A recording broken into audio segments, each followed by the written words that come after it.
I just love it when a plan comes together. Your eyes are not deceiving you. No. This is indeed an afternoon episode of The Early Edge. As we continue to expand the brand, I, of course, am your faithful leader, the coach. And if you didn't follow us on social media or you didn't listen to the show this morning, here is what we are doing.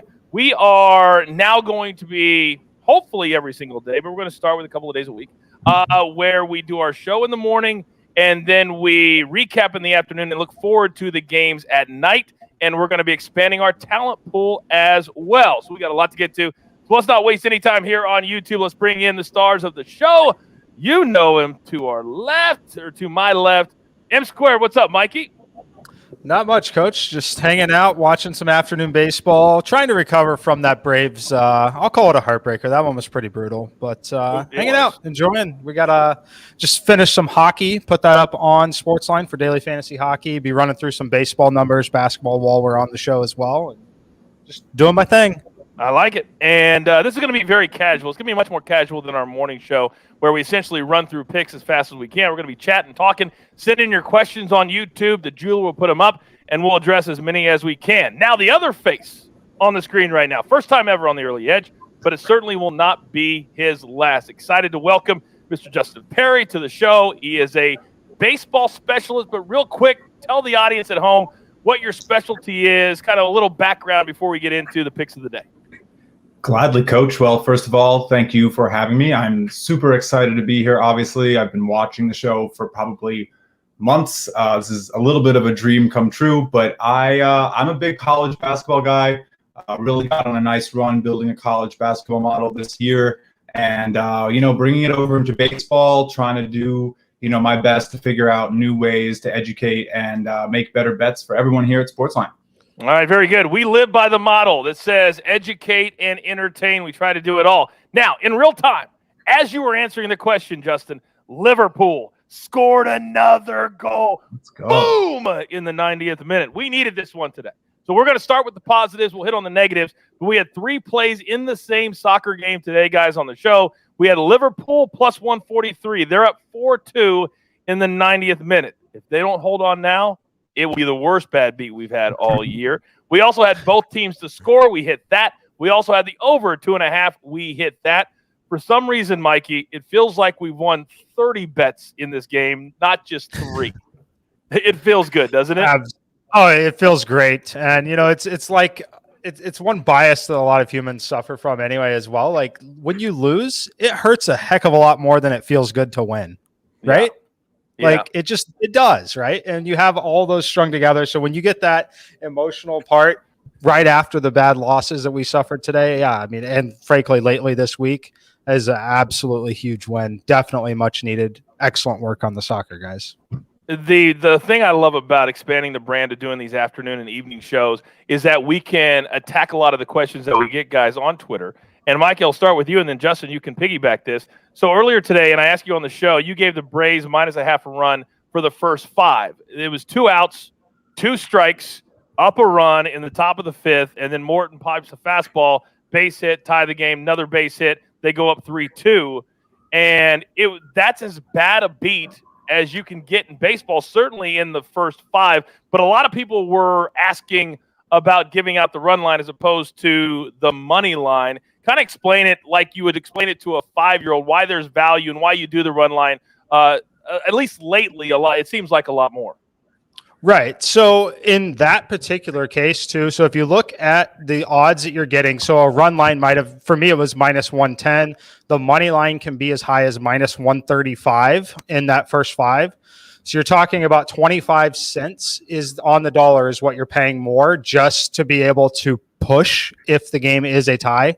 And the probability of the game being a tie versus being them ahead by 1 in this particular matchup was significantly lower than the 25 cents of premium you would have had to pay. So you're getting much better value on that particular play by not paying the extra 25 cents because there wasn't a 25 cent worth more probability of the game being tied as opposed to them being up by 1 run. All right, Justin, I would ask you this. There's a lot of gamblers that bet a lot, and then there's a lot that bet smaller, maybe $50 or $100 a game. And there are those bettors that don't mind laying the juice and just want to win games as opposed to long-term value. How do you go about deciding whether or not you're going to do a money line, a run line, or an over?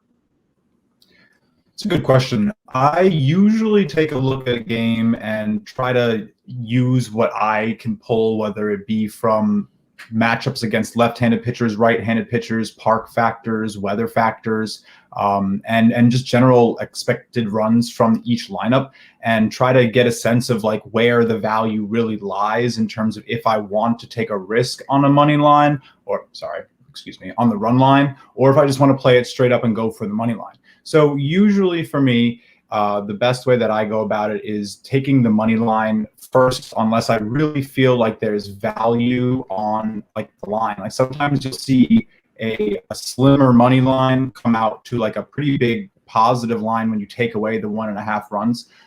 So if you really feel confident in a pitcher, in a certain setup, if you feel like they're in a good spot to bounce back, or if your model, like how I do it, if your model says that you have a big edge on a certain play, then sometimes it's worth it to sort of, take the plus money and go for the 2-run win. So it's funny that you say plus money, because live update time, ladies and gentlemen.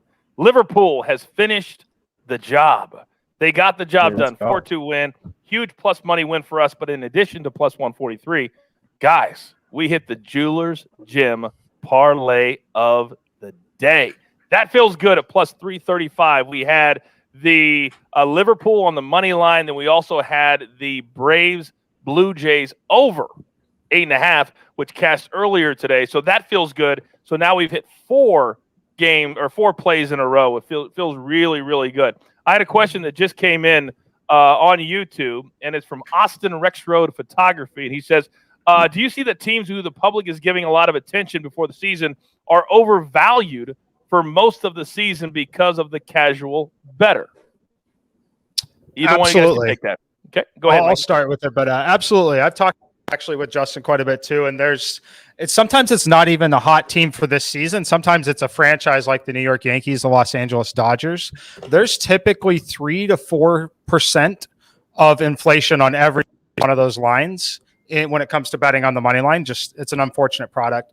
We are starting to see it in certain matchups with the Chicago White Sox this year. Been a lot of media attention on them. They're playing obviously very well, but there's a lot of attention in front of them this season. So yes, the short answer is yes. It absolutely leads to teams being overvalued. Like I said, it's why you see we rarely are having a bet on the New York Yankees, right? We very rarely are playing the Dodgers. And the reason is because there's that 3 to 5% is inflated. That line is inflated by 3 to 5% constantly. To that point, I would say you probably haven't seen us play the White Sox a lot this year either, simply due to the fact that it's inflated like that. Right. Speaking of the White Sox, go ahead, Justin. Go ahead. No, they just gave up a home run, and I actually do have them today. So I'm hoping that they close this one out. But just to sort of jump on what Mike's saying there, you see that not only with very favored teams, but you'll see it with very favored players. One of my favorite stats is how profitable Jacob deGrom has been as a fade, because every time that the Mets go and have him starting, the line opposing him is just so inflated in value because everybody wants to bet on Jacob deGrom. So when you have scenarios like that, when you have things that that the average person, the average bettor, the casual bettor is going to gravitate towards, there's usually going to be money or value on the side of the book or the contrarian play, which is often what we're going to call the sharp play around here. For all of you who are watching right now on YouTube, if you have a question for our experts, Justin or M Squared, just put it in the comment section. The jeweler is standing by, and he will give me those questions. It could be anything on the board. We're going to be talking about baseball. We're going to be talking about basketball. We're going to be here a bunch, and this is our first hour, first afternoon.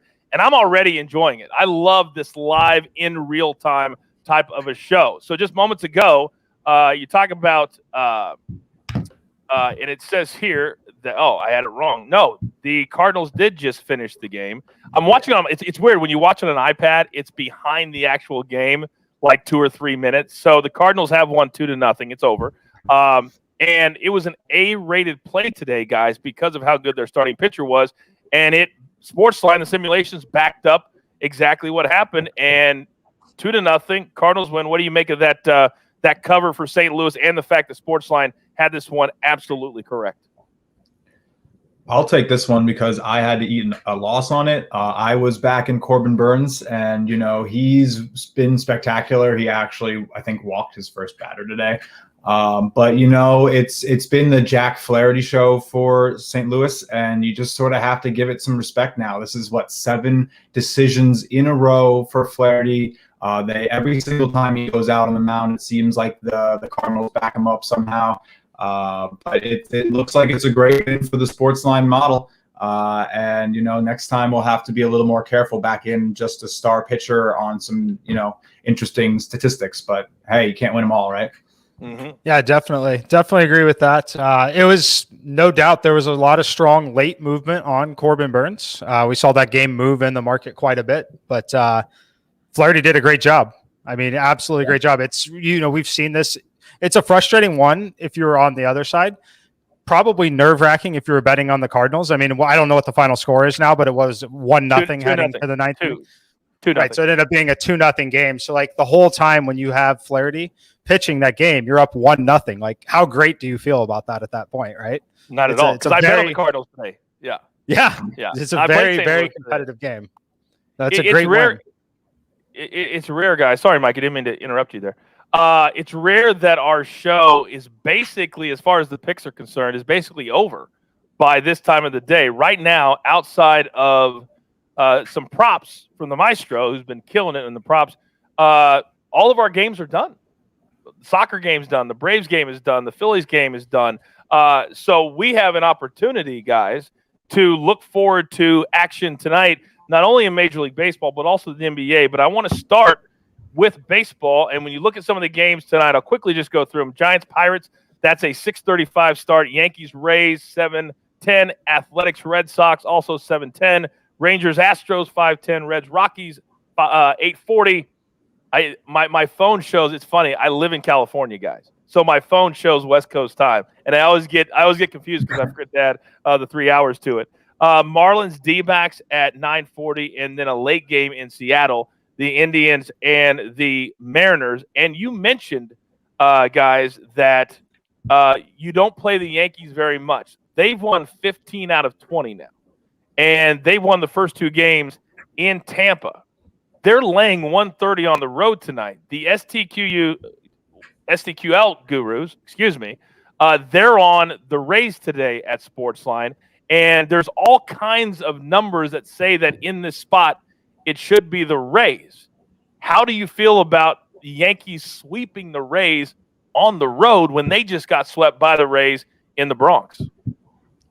It's certainly, I mean, as we all know, it's very difficult to win an entire series. As far as how I would feel about it, I think that there's a clear advantage for Rich Hill, this lineup that he's facing, right? The Yankees, brutal lineup by all measures to try and face. If you were to face the New York Yankees as a starting pitcher, indoors at home in Tampa Bay is probably where I would like to do it, right?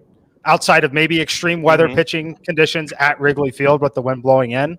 Otherwise, it's going to be in Tampa in this ballpark that's really going to limit them. So I think that's why you're seeing a lot of, frankly, sharp action on Tampa Bay. This line has come down all the way to plus 117 for them in some spots, which is a very strong movement against a public team like the Yankees. So I think that we're seeing a lot of people backing how good Rich Hill can be, especially in a strong pitching environment.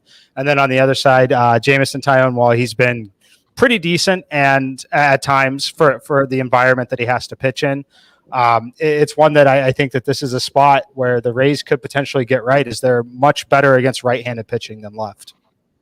Justin, are you on any of these games tonight that I ripped off?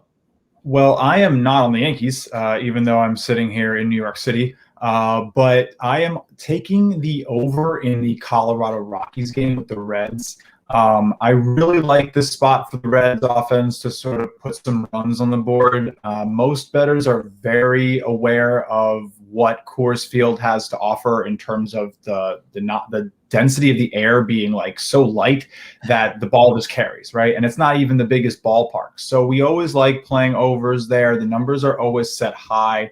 I like this one the moment the line dropped this morning. It actually opened at 10.5. Played it at 11 this morning, and it looks like we're already at minus 125 to play the over, which is 15 cents since I played it this morning. So I'm really liking that position that I have right now. I do think that the Reds coming to town with the thin air is going to mean that the ball doesn't break that much, which is something that isn't talked about too often with the Colorado air. So I think there's going to be some easy to hit pitches tonight for the Reds, and you'll probably see some good scoring in that game. Justin, in addition to you, Micah Roberts, and also the Maestro, Larry, they're all three of you are on the over tonight in the Reds and the Rockies. It's a great spot, I think. The Reds have been an automatic over at home, no doubt. They've been amazing as far as at home. So their offense certainly does travel. So I think that's a great spot. I'm actually it's funny. We're at the time of the night. I don't know how you guys are. I don't always put my plays in earlier in the day. So I'm actually going to be putting in bets as we speak here on the show because I don't want it to go up. You just mentioned it's got up 15 cents. I'm like, wait a second. I got to get in and make my play right now. It's like I don't want to lay 130 or 140 on the over in that particular game. There is an A-rated play at SportsLine, also the late game tonight. The Indians are minus 121 over the Mariners on the road. Graded A. Whenever I see a graded A simulation at SportsLine and it's a road team, it always gives me pause. But St. Louis was a graded A. They were a road team, and they got the job done tonight. When you look at the simulations, because you guys have amazing data yourselves and you're amazing minds yourselves, does it give you pause when SportsLine says, hey, we're as confident in this game as anything that we have, but it's a road team? Mikey? A little bit. So my question there would be, without actually truly knowing all of the information as far as like how models are individually built, as we all control our own different inputs. I think that why this line is where it is due to the fact that it's a brutal road trip for the Cleveland Indians. It's a lot of travel to Seattle. It's a late night game. You're switching, major time zone shift as an athlete playing every single day. And be something that is significant for them. As far as like, this is one of those head versus model kind of moments. Like if you asked me if I thought the Cleveland Indians would win this game, I would say the answer is yes, they should win this game. I think that they should. My data will not tell me that there's enough of a difference to bet it. Right. So I personally would not play anything on this game myself. But it is interesting to watch the market move on it. The Indians did open at minus 135, and they're down to around minus 120, as you mentioned. That's typically a pretty strong signal on the other side. Yeah, it's very interesting. Go ahead, Justin. Sorry, Coach. It's pretty interesting to see that type of buyback in terms of the odds moving in the direction that you might think that they shouldn't. This line moved pretty interestingly all day, opened at 135, kind of flirted actually with like 140 on the consensus for a hot minute. And then, now it's sort of tailing back down all the way here where we're seeing at minus 121 at some books. This kind of tells me that the market doesn't always know what to make of it. I know this morning it sort of felt like Cleveland might be the sharp side, but, as I talked about it with Mike, actually, we talked about the travel and what it means. And he was actually telling me some crazy stuff about how much it impacts you over the course of a season. So it's not a joke. I mean, I always like to fade traveling teams in the NFL and the NBA. Like it's difficult to go through your routines as an athlete, especially when you're coming from one climate to another. And we talk a lot about that with the VMI statistic. And they're coming in from Cleveland, and that's different than the Pacific Northwest. Just by a little, and I don't really mean that. It is significantly different, and you're going to get different results. And you could see Cleveland not seeing the ball tonight because of how that is. So I personally don't think I would play this line. I just think there's a lot of risk that Seattle does come around and take this game off of the travel team. This is a perfect spot for the I consider myself a really smart gambler now, better now because, and I'll be honest, because of doing the show and being around all of you guys, but I also still have the old better in me. And the old better in me, if I have a really good night and I get to 10 o'clock and I'm up, a few $100 or whatever it is, then I would bet this game just because I'm awake and I have got it on and I want to put something on it and I'm up for the night. So this screams that spot in Seattle because most of the time, let's be honest, nobody's watching the Indians and the Mariners because they're an Indians and a Mariners fan. We've got another question from TJ Withers. He says, guys, I know we were all about keeping units the same and being consistent, but just out of curiosity, do you guys ever find a line you absolutely love and you drop 3 to 5 units or more on top of your normal bet? I think everyone watching probably knows my answer to that, but I do not personally. It's a good way to ensure that it's going to be difficult to be profitable if you continue to do that long term. Mostly just because, frankly, the Russell Westbrook situation last night was a prime example of why, and that's an even more extreme situation. So we're talking about a bet that we love, right? That might be a game that is a minus 120 game that my simulations tell me is a minus 150 game. If it's a minus 150 game, that 30% edge is a massive edge, right? But if I make that number minus 150, that means 60%, which means I think the game and the team still loses 40% of the time. And that 40% time is going to occur at least 40% of the time. And trying to guess and time when that's going to happen. For example, last night, Russell Westbrook, minus 350. That's 78% implied chance of it happening. Did not happen. Did not record a triple-double. You do that and you bet that, you have now erased a week and a half worth of his success that you had been betting on. So that's why I personally don't do it. It's funny because you bring up Westbrook because the books and the market has gotten beat by him so many times in a row that they had to raise his points, assists, and rebounds combined number to like 57 last night, which is an absolutely ridiculous number to put on anybody in the NBA. And he damn near went over it again. But he did it with points and assists, I believe, and the rebounds were down. He still got over 50, but it was like points. So it's crazy. We tell people all the time, and I think you hit the nail on the head, Mikey, that most bettors don't understand. That they see it as we're going to win every single bet, but there's that big percentage that says it could lose. And that's what they don't factor in when they're playing, and that's why they get so upset at people like us if we go on a little bit of a cold streak, because they don't understand the totality of sports betting, and it is about percentages a lot of the time. And I'm just going to jump in quickly and give you the big percent that you probably should always keep in your head when betting, and that's, that 53% or so mark that most cappers look at in order to break even. And that's usually a feat of a successful handicapper. And, we definitely have people who want to win on every play.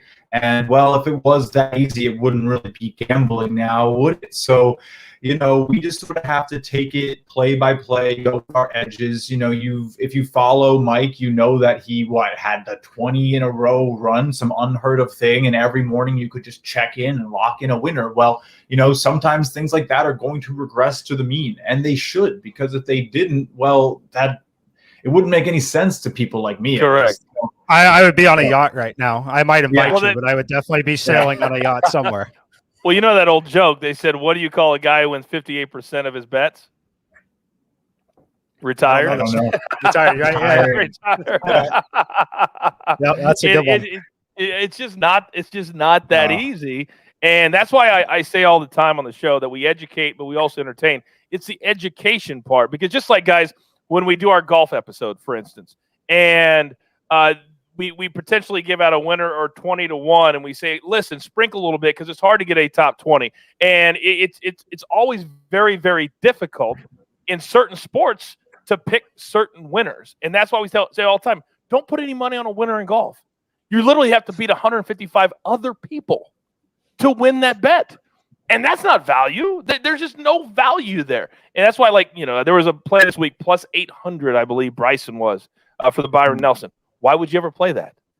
Why would you ever play that? I mean, you're going to get 8-1, and you got to beat 155 dudes who, by the way, number 156 can beat number 1 in golf on the PGA Tour. Yeah. We know that. Absolutely. Mikey, golf, yeah, you know what I mean? We know that. We know that.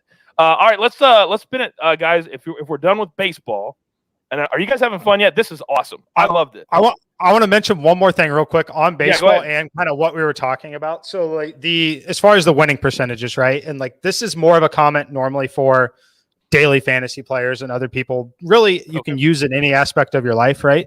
But how often you're right or wrong is relatively insignificant as long as you're getting paid off on the times that you are correct, right? Okay. And the perfect example of that's going to be underdogs in Major League Baseball this season. And frankly, the reason why I've saved so much on betting the run line as opposed to the money line, because the underdog ends up winning a lot. They are 231 and 264 for a 46% win percentage. 46% sounds like you're probably not making any money, right? That translates to $4,700 of profit for a $100 better, only winning 46% of the time.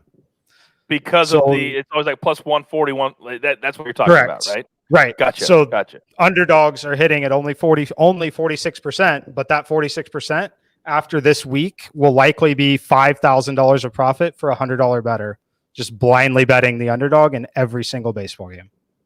For those of you at home, for those of you at home that come in and cherry pick our picks, when you and we're not advocating that you bet every day of your lives, but if you're gonna bet, then you've got to bet. You can't come in and cherry pick a play here or a play there and then bitch that you lost or that we caused you to lose because of what we're telling you right now. So listen to the education part. I'll take care of the entertainment part. These guys will educate you. So listen. So your head doesn't pop off your shoulders because you just don't understand. Before we get to basketball, speaking of the run line, guys, just got a question from Connor King. He says, guys, thoughts on Oakland, Boston tonight? Any plays, ? Seems like Oakland has good value at plus 150 on the run line. All I can say to that one is Garrett Richards' numbers are getting a lot better. Very difficult place for him to pitch. Good park shift for the A's. The biggest benefit there, in my opinion, is still going to be the fact that it is the road team. You're getting the guaranteed ninth inning at bat for sure. You would get that, obviously. The home team will if you're ahead.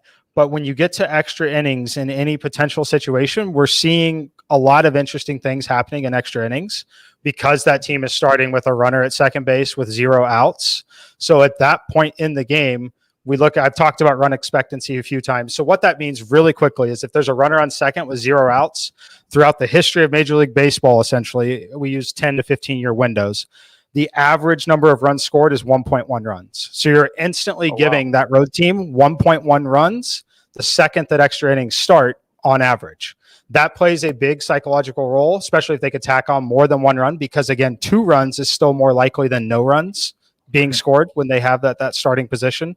If they go up 2 runs at that point, there's a lot different scenario for the road team trying to hit and catch up there in the extra inning game. So to answer the question, I think that it's probably a fine play. I didn't have enough value on it to bet it myself, but where the money line is basically minus 104, you could find this line on either team, frankly, the minus 1.5. You just have to go to the alternate section to do it.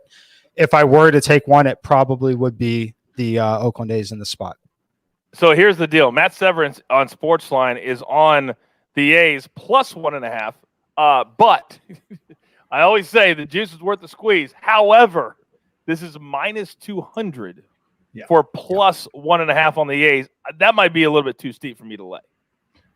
You know what I mean? That might be a little bit too steep at minus 200. It's on any baseball game, to be honest. I just don't like going that high at any point. As you say, Mikey, that's a recipe to go broke. But Matt's a really good capper, so take that for what it will. To that point, right? I kind of mentioned it the other day, actually, when I played the Cubs my plus 165. I kind of mentioned it to the viewers on the morning show at the Early Edge. Like, this is a play that I really like. If you're someone that's just going to come in and cherry pick one play, it's probably not the play for you, because I'm telling you it's going to lose, a significant percent of the time. But if you're someone who's willing to take that and bet the value over the course of the season, then for how Matt is handicapping the game there, that's probably still worth it if you're willing to bet that way throughout the course of the season. If you're coming in trying to just grab this game for tonight, you're going to lose the minus 200 a good 25 to 30% of the time, likely going to get upset by it, likely not going to be continuing to bet in that manner. Therefore, you will have lost long term. That's a great point. It's about money management. It's about taking. Go ahead, Justin. Sorry about that. No, I just wanted to add sort of what my take on the game was quickly. I happen to really agree with Mike that Garrett Richards is sort of coming on a little bit. I think that if I had to make a play on this, I'd probably go with the under. I do see that there is a good amount of money on the Oakland run line. My worry is that can you find it now at plus? It might be switching over to minus 1.5, which actually Matt referenced. So he's always ahead of the game. Awesome. Yep. A's, by the way, minus 1.5 is plus 138, by the way. Right. So it's moving big time. Yeah. All right. Let's switch gears now, guys. This has been awesome. We're about 35 minutes in. We're going to go till about 6 o'clock East Coast time. Let us know in the comment section if you're enjoying it, what you want us to talk about. Send in your questions. So far, they've been really good. This is exactly what we want the Early Edge to be. Not just a morning 10 or 15-minute show. We want it to be a brand where we talk about all sports. We have all episodes, and we have all of our incredible cappers with their minds in the afternoons as well, discussing these games right before they start in the evening. This was always the idea, and I'm just ecstatic, guys, that now we're making this a reality. So let's switch gears now and go to the NBA. And this has been something, Mikey, we joke about it on the morning show because we haven't really played 5 bets in the last 3 weeks because just nobody is. But now we're almost regular season. The tournament is just a couple of days away. So now there's a lot of teams that have things to play for. Eastern Conference playoff scenarios quickly. Already in the playoffs, Sixers, Nets, Bucks, Hawks, Heat, and the Knicks.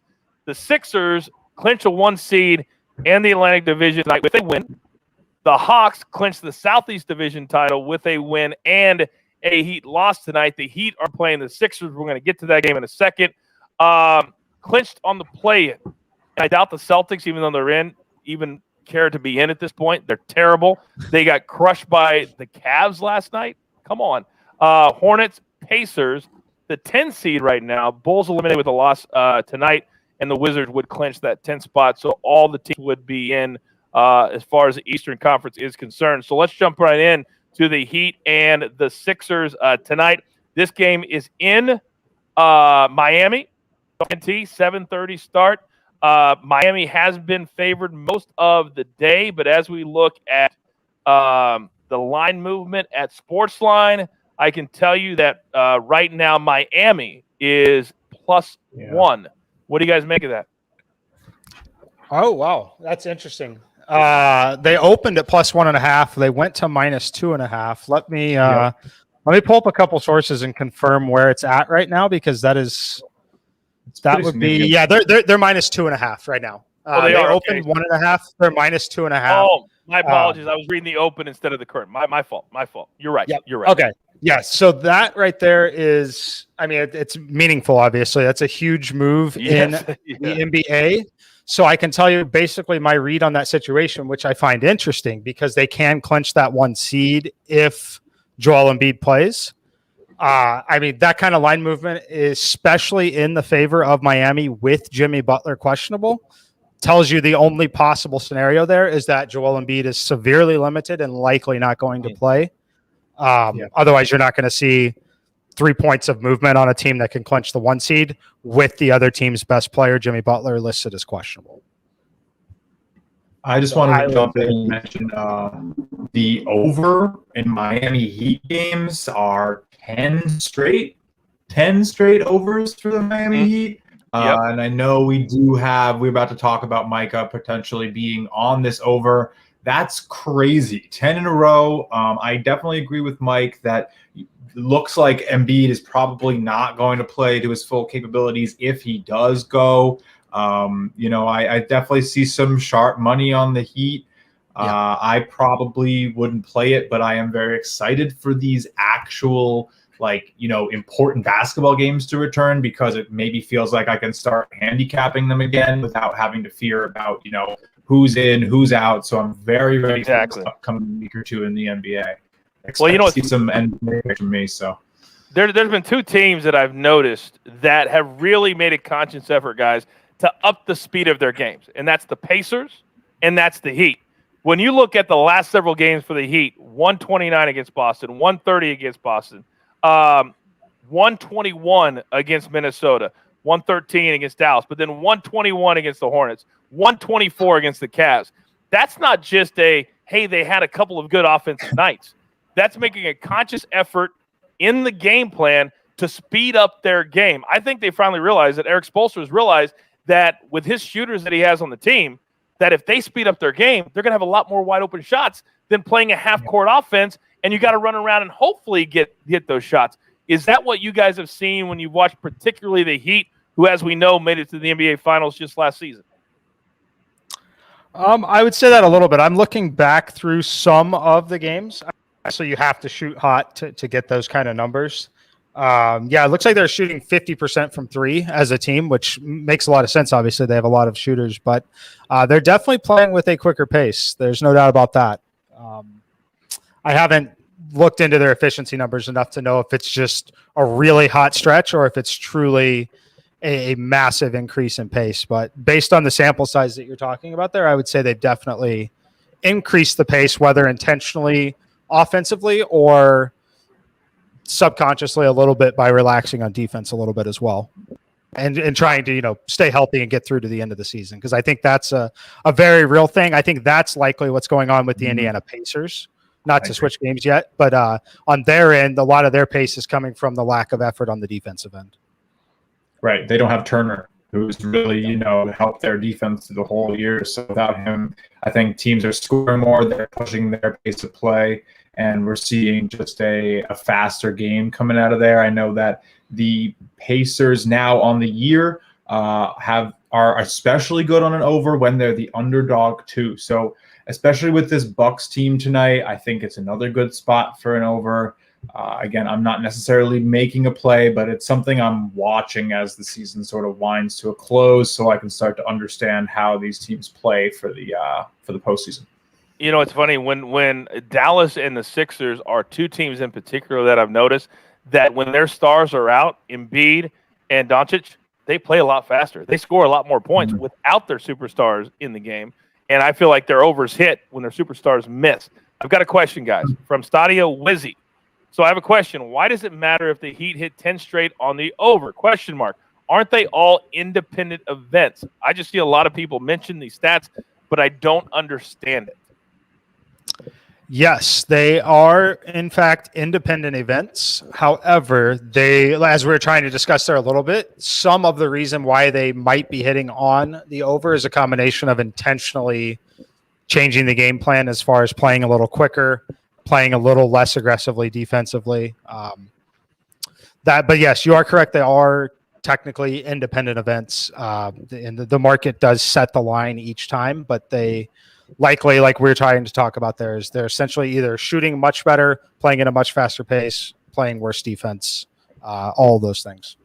And I agree with Mike. These are, as someone who comes from a very statistical side, everything in sports is memoryless, right? Like every time you get up to bat, it doesn't matter, but at the same time, there is a mental aspect to how sports are played. So is there pure independence on everything that happens in sports? No.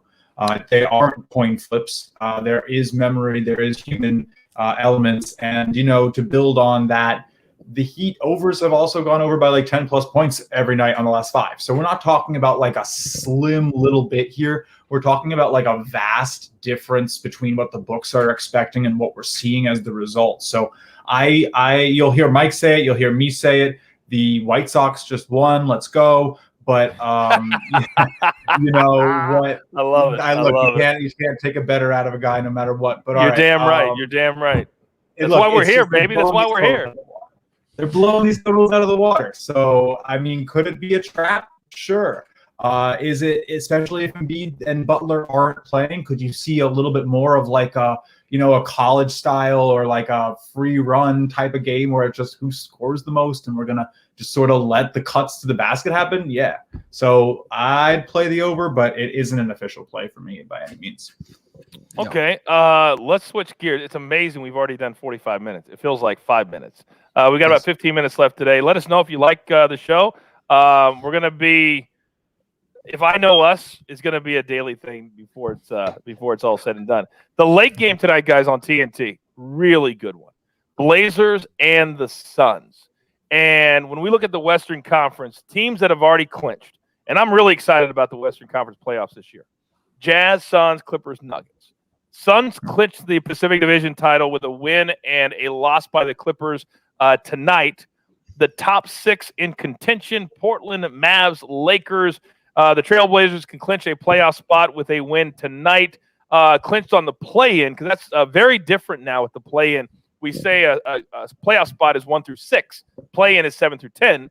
Warriors and Grizzlies. And then the 10 seed, Spurs clinch with a win or a loss by the Kings, but San Antonio is in New York tonight. The Knicks finally back from that brutal 6-game road trip that they lost, the brutal overtime game, their last game against the Lakers. So let's dig in to the Blazers and the Suns tonight in Phoenix. I love this Phoenix team. Absolutely love them. It started, guys, at, make sure I bring this up correctly, it started at -5.5 for Phoenix. It's now Phoenix -3. What do you make of this, Mikey?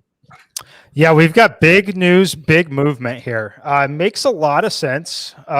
Somewhat similar to the Joel Embiid aspect in terms of playing defensively, but DeAndre Ayton, questionable for the Phoenix Suns tonight.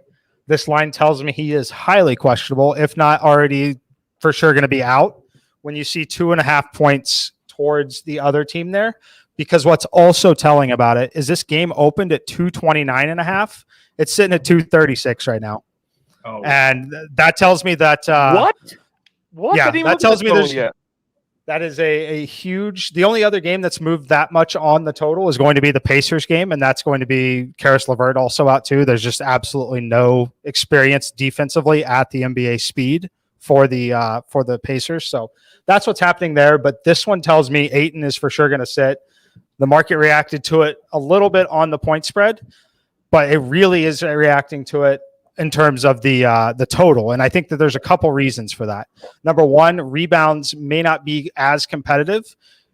I think that that's going to help the flow of the game a little more, right? I think that you're going to see it's going to help the flow of the game more, because typically if he's the one grabbing that rebound, he's going to slow it down, or he's going to look for the immediate outlet pass. If not, he's going to slow it down and turn around to Chris Paul, and Chris Paul is going to walk the ball up the floor, especially at this point in his career and the age that he is at. We're going to see a little bit of pace back and forth with that. He's also not going to get fouled and shoot terrible free throws, which is also going to help the over is helped by the clock stopping and shooting free throws unless you're shooting terrible free throw percentage. So that is partially why you see that line. But I think the story here is obviously Ayton is likely not going to play in this one. I would have to agree. I think that the biggest thing here for me is the defensive presence sort of leaving the floor, and philosophy of the Portland Trailblazers to sort of score points, shoot from deep. They have a very effective backcourt.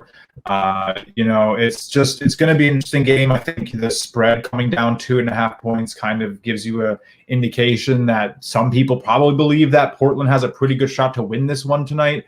Phoenix actually has lost 3 of its last 4.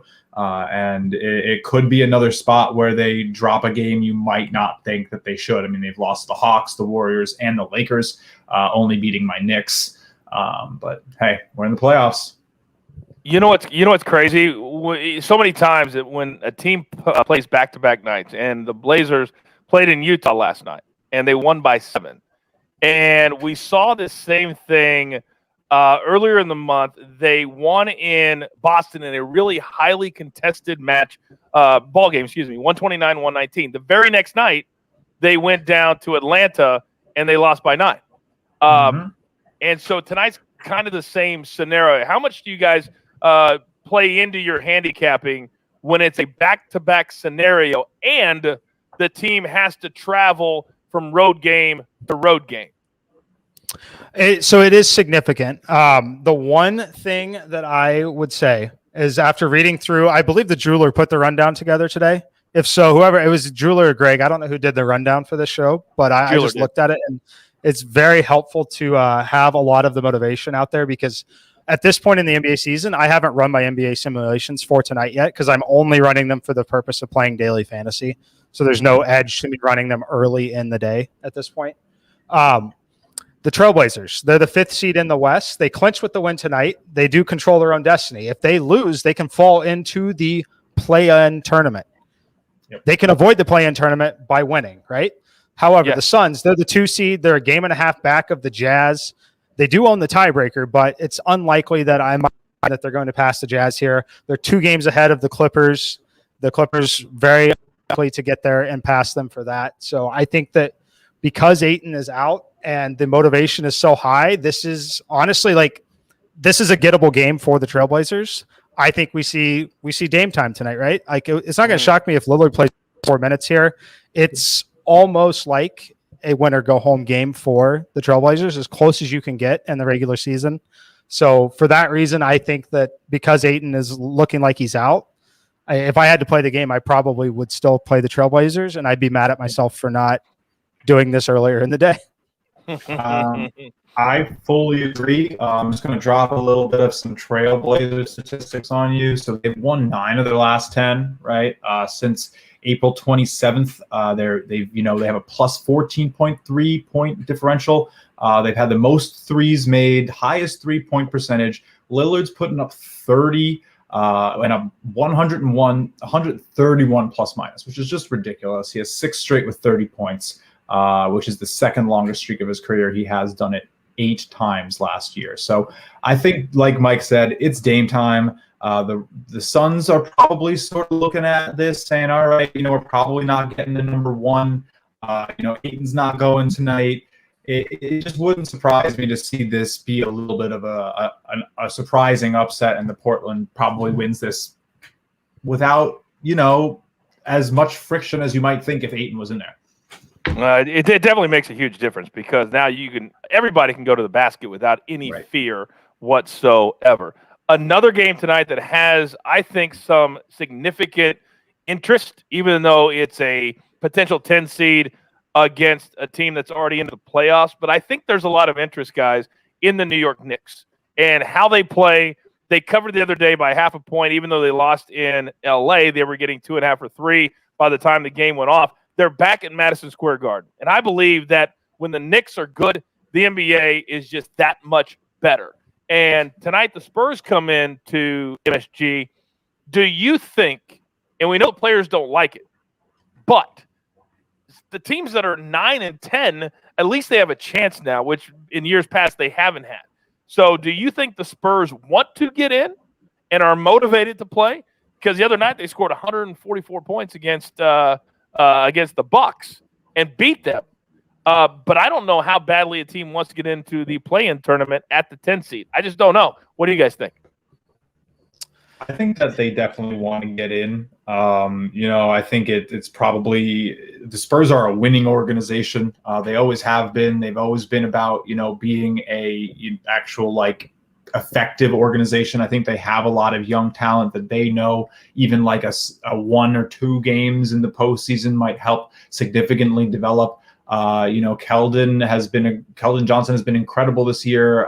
There's a bunch of other developing talent on that team. Vassell is coming up. I mean, Murray is young too. These guys don't have all that much experience. So, even if it's for a tightly contested first game of the play-in tournament, I think they want to be there. I don't see why they don't, try to sit down one of the hottest teams in the NBA tonight. I agree that they're going to try. I think that the motivation, everyone's celebrating with the Knicks getting in the playoffs, firmly getting in. they have some opportunity tonight. It's unfortunate that Embiid's likely not going to play for the Heat, but in the scenario that the Knicks win this game and the Heat lose, they could absolutely jump them. And if they jump them, that is huge for them. So right now they're looking at an opening round matchup with the Milwaukee Bucks and a second round matchup with the Brooklyn Nets, who are going to beat Boston. If they can jump the Heat somehow, they avoid Milwaukee, they avoid Brooklyn until the Eastern Conference Finals. Then they would have to play Atlanta and then potentially Philly or the winner of Philly-Charlotte. I would much rather take the Atlanta and Philly route than I would want to play the Bucks and the Brooklyn Nets. So I think the duration is insanely high. Derrick Rose upgraded to probable. I think that, it's obviously the ball is a little bit in the Philadelphia 76ers court, as we've seen the Heat be favored here in this one, but still a very close, very competitive game. So I think the Knicks are going to go out there and win. And if they can't jump the Heat, they can't jump them, but it's not going to be because they didn't try. What you just said, Mikey, is essentially because several of our cappers tonight are on this game. Matt Severance, Tim Doyle, Mike Barner, and the SDQL gurus. Now, I want to go to what Matt Severance said. So he wants to lay it on the money line. Now, it's minus 188. That's a high number. But when you're laying that 5 to 5.5 number, that's the number I absolutely hate as a bettor. I hate that 5 number because that's a number that teams can still play when they're up 6 or 7 and they still have that cushion, right? So he says, play it on the money line. You don't have to worry about the spread. I agree with that. And I normally would never recommend 188, but everything you just said, Mikey, is what he says here in his recap. He's like, there's such high motivation to get to the 4 seed. There's no way the Knicks let the Spurs come in and beat them tonight. The Spurs just got blown out in their last game too. So he agrees with you. What do you make of playing it on the money line, not laying the points? So to be honest with you, what I would probably do, and it takes a lot of willpower to do this, but what I would do is I would likely sit out the pregame bet, watch the game, hope that the Spurs jump out to an 8-point lead in the first quarter at some point. That 188 is going to come down to minus 118, minus 120. At that point, I would likely be willing to make that bet, even though they're trailing at that point in the game. And if it never got there, it never got there. I missed this opportunity potentially to place that bet. But over the long run, it's one that, again, is going to be a lot more profitable. It really just comes down to how disciplined are you? Do you want to be? How significant is it for you? For me personally, as someone who's trying to maximize profit long term, what I would do is I would wait. I would watch the first quarter of the game, look for an in-game opportunity where that money line comes down under minus 120, minus 125, and then I would play it at that point. I agree. Knicks are one of the best second quarter teams in the league. Yep. And one of the best first half teams in the league too. So if they do get down in the first a little bit, you can expect them to sort of make a run. I mean, I flash back to a game, I think, when they played the Suns that time in New York. They were up like 8, and it's just like, when you have a favorited team up or down early in the first half in the NBA, it usually gives you a nice opportunity to sort of get in a live line with a little bit more value than you would get pregame, as Mike said. And you say all of that as you're wearing your I Love New York sweatshirt. All right. We never stop. Mikey's got to get over to CBS HQ. Right now, we're going to be here every single Thursday from 5 to 6 Eastern time. But as always, I'll fill you in on our morning show on when we will expand that because we have a lot of days. We have a lot of days in the week, and there's a lot of games. And you guys have loved this so far. Many of you have stayed for the entire hour. I can't believe it's been an hour so far. Mikey, Justin, thank you very much. I love this. This is why we do this. We do it for you. Good luck to everybody tonight. We've had a decent day so far. Let's keep it going. Follow the Maestro, by the way, on Twitter as he's going to continue to drop some props throughout the day. And as always, take all your tickets straight to the pay window for Justin, for M Squared, for Chief. I'm the coach. Remember, this is the only place. Now, not just in the morning, but the afternoon and evening too. For your, sorry. And for the jeweler who puts it all together. My bad, jeweler. For your early edge. Good luck. We'll see you tomorrow morning. Do you want best bets in your feed every single day? All you have to do is hit that subscribe button to stay up to date with all things Early Edge.